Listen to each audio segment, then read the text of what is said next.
আসসালামু আলাইকুম guys, welcome to my another blog.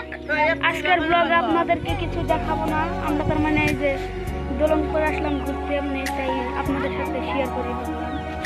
তো এই যে আমরা এখানে দোলন করে, ওই যে কালো দেন না মাইসের সাইকেল নেই করে চলাইতেছি। ওর মাইসের সাইকেল এত চাকরি দিয়ে সাইকেল চালাতে। আপনাদেরকে আমি পরিচয় করে দেবো আমাদের বড়লোক ভাইয়ের হাতে। তো ওই যে গেল বড়লোক ভাই, আহেক আপনাদের সাথে পরিচয় করে দিব। তার মানে সাইকেল কিনছে থেকে ভাব বাড়ছে না, তো এরম ভাব দেখা মানে গাইস আঙ্গের পাত্তাই দেন না। মানে সাইকেল কেনার আগে আমাদের সাথে না আমগের সাইকেল চলায় বড় হয়েছে।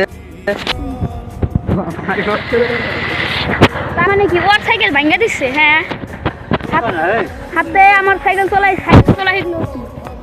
ওর সাইকেল ভাঙ্গা দিচ্ছে, তাও কিচ্ছু নাকি। এখন ওর সাইকেল পোলা বাড়িতে না গাই, দুদিন ধরে সাইকেল কিনছে বড়লোক ভাই হয়ে গেছে গা। আঙ্গের বগলে যাওয়ার না, বগলে গেছেন দুদিন ধরে সাইকেল কিনছে মানে বড়লোক হয়ে গেছে গা। এখন আঙ্গের হাতে কথাও কোনো এই যে বড়লোক ভাই আঙ্গের নতুন সাইকেল কিনছে। তো এর সাইকেল যে ভাঙ্গা দিছে গাইস, উত্তর চলা পারছা, তাও চলা পারো দেন। সে 2 বছর এক সপ্তাহ ধরে কিনছে, প্রতিদিন চলা দিচ্ছে, তাও ব্রেকে ধরবার দেনা গাইস। গাড়ি আইসে না, ব্রেক ধরবার দেনা, ব্রেক নষ্ট হবো, টায়ার ক্ষয়ে যাবো, পোলাহান না আর কিছু গাইস। তখন আমরা বাইতে যেতেছি গা ভাই গাইস, আবার আর এক ব্লগে মিলমু।